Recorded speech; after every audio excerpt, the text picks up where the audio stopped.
Not around here. Sources are reporting that Travis Ellis, the man charged with the murder of retired journalist Barbara Gil, was chased from the community of Gulf in Portmore St. Catherine after he gave conflicting stories about how he acquired the GLA 180 Mercedes motor vehicle he was seen driving. According to the sources, hours after news broke about Gil's murder, Ellis was seen driving around the community in the grey high-end vehicle. Him tell some people say him rent the Benz, and him tell others that I'm rich uncle buy it for him, stated one person. But the man them never believe him, and them beat him and tell him say him not staying in this area. A just true man and man rate him father, who died some time ago. That's why them never get worse upon him, the source added. It is believed that under pressure from men in the Gulf area, Ellis ditched the vehicle in bushes along the Dyke Road, which is also in Portmore. But when him abandoned the van, him couldn't come back a Gulf, and him couldn't go a Caymanas Bay, where him have family. So we believe that's why he was hiding in the bushes when the police them find him, stated the source. Ellis reportedly grew up in the area as Gulf, where his father was a popular bus conductor. He shared his time between Gulf and Caymanas Bay, where he is believed to have family members. The sources stated it was in Caymanas Bay that he met a gardener who did work for several residents in the Caymanas Country Club estate housing scheme. The gardener gave him some work, but him collect money from the man and I hide from him. But because the people them who live there, they used to see him over there, them never know that he was no longer connected to the gardener.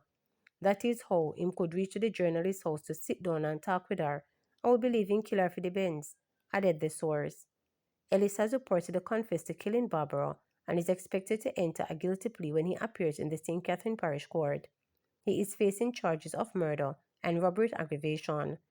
Gail was found dead at her home in the gated community of Caymanas Country Club Estate on December 17. Her body had multiple stab wounds and a gash to her face. Her motor vehicle, which was stolen, was found a day later in bushes close to where Ellis was held.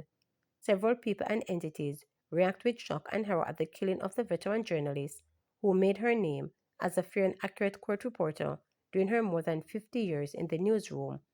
Among those to condemn Gil's killing was former Prime Minister P.J. Patterson, King's Counsel, who interacted with her over many years. According to Patterson, Gil's brutal murder is a wake-up call for Jamaica and underscored the urgent need for the nation to re-examine its values and prioritize those that are life-sustaining. Anger and greed must give way to care and tolerance at every level, Patterson noted.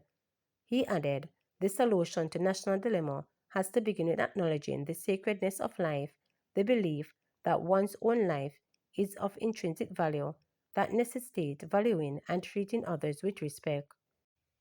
Opposition stated the impact of Sting postponement should be considered within broader scope of entertainment industry issues. The opposition said the true impact of the postponement of this year's staging of dancehall show Sting has to be considered within the broader scope of issues with the entertainment sector. Sting was slated to be held on Boxing Day at the Drumwell Entertainment Center in Portmore St. Catherine, but the organizer, Supreme Promotions Limited, announced that it had been postponed after production company Clearsound Production Services Group Limited withdrew. The production company cited a breach of contract due to the non-payment of fees.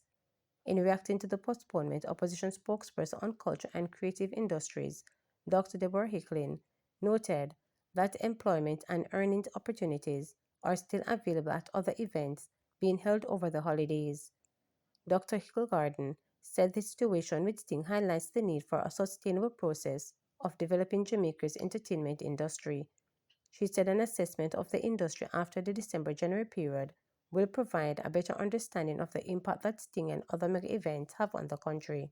Whenever there are issues of this kind for mega events like Sting, there is always a situation where people are put out because a large number of people are employed to these activities, and it is seasonal entertainment activity, and usually Sting is one of those brands that offers employment, regular employment during this period. However, there are a number of other activities that are happening at this time. In fact, it might be safe to say that we're having a record number of entertainment offerings during this period at a mega level, going right through till January, which is an indicator of, of interest. When I look at it, I wonder whether the market can actually sustain all of these activities without any form of assistance or, kind of planning for the entertainment sector, which does not exist at the moment. I think there needs to be a more sustainable process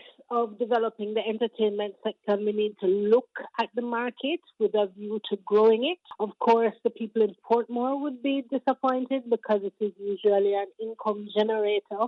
For me, the biggest impact, I think, it is that it's an index. It's an index of what is happening in the country economically. It's an index of what is happening in the entertainment sector in terms of sustainability of these activities. It's an index of looking at the dancehall sector to see whether there is a particular issue or set of issues that need to be addressed there. But there are other concerts coming up in the next couple of days that we need to watch to be able to have a kind of big picture examination of the entertainment subsector. So let's have a look at that before we kind of come to any final conclusion. Let's look at the series of products that are offered in December and January, and then we can see whether there are issues that need to be solved for the entertainment subsector. Help save my sight. 2 years after losing sight in his right eye, Javon Allen is urgently seeking help to preserve his left eye in a bid to avoid going totally blind. The 33-year-old was diagnosed with diabetic retinopathy in 2022, a complication of his years-long struggle with type 2 diabetes. Diabetic retinopathy is caused by high blood sugar level damage from the back of the eye. Soon after his diagnosis and losing sight in the right eye, Allen, who worked as a pool technician in the United States, said he began receiving laser treatment in his eyes to prevent a similar occurrence, but a year later he noticed that his left eye was getting blurry. In a panic, he rushed to the doctor. At that point, I only had one eye, which is the left eye, so I didn't want to lose that eye, he shared with reporters. Unfortunately, the doctor explained that the same thing that happened to the right eye was happening to the left. After hearing this devastating news, Allen cut his work trip short to return to Jamaica and started laser treatment on his left eye to prevent further vision loss as he was struggling with severe vision impairment. Unfortunately, in June this year, his doctor informed him that the laser treatment had become ineffective and that he would need to do a vitrectomy surgery. This surgery is expected to cost approximately $1.7 million. Now unemployed and unable to find work due to his visual impairment, the newlywed, who is also expecting a child by next month, is in urgent need of assistance. At this point, even though I went overseas and I work, all the money that I work went right back into getting the laser treatment for the eye, the traveling, all of that. So I am at a point where I need as much assistance as possible so I can get this surgery to see if I can regain some of my vision, he explained. The Stonehill St. Andrew resident shared that he was first diagnosed with the type 2 diabetes at the age of 12. Although he was aware of the chronic condition, he was puzzled about how he had developed it, and there was no family history of the disease. I didn't take it serious. I didn't take it serious, he lamented. You are young, and you hear about diabetes, and you say, old people think that. So you know, pay it no mind. Your mind maybe wasn't mature enough to look that you need to take care of this thing before this thing take care of you. According to the latest data from the Ministry of Health and Wellness, over 230,000 Jamaicans were diagnosed with diabetes in 2017. Of that number, males aged 25 to 35 represented 5.3%, while those in the 15 to 24 age group accounted for 1.5%. Allen admits that he was not consistent with taking his medication, and he was also not even very concerned about eating healthy. At age 26, he started experiencing severe symptoms of the disease, and that's when the gravity of the situation hit him. It was because of unawareness of the seriousness of the illness, the causes, what it leads to, all of that. I wasn't thinking about the consequences of not taking my medication at that time, he noted. At that age, I would have been ashamed for my friends to even know that I am sick with that disease. When the seriousness of my condition finally sank in, he became better at managing the disease and now takes his medication religiously. He credits the affordability of maintaining his treatment to the National Health Fund. Additionally, he told reporters that his family support has been invaluable over the past few months. My wife was there for me right through to this day. It could have been worse, but thank God for her and my family, Allen stated. Unfortunately, they don't have the resources to assist him with paying the close to $2 million surgery. I want to work, but the vision is not allowing me. For example, if I were to get a job, going to the job would be very hard, said Allen, who studied computer science at the Macquarie University, but is yet to receive his degree because of financial challenges. Every day is a struggle, and I am worried about providing for my growing family. He pleaded, I just need some help, please. Please help me save my sight.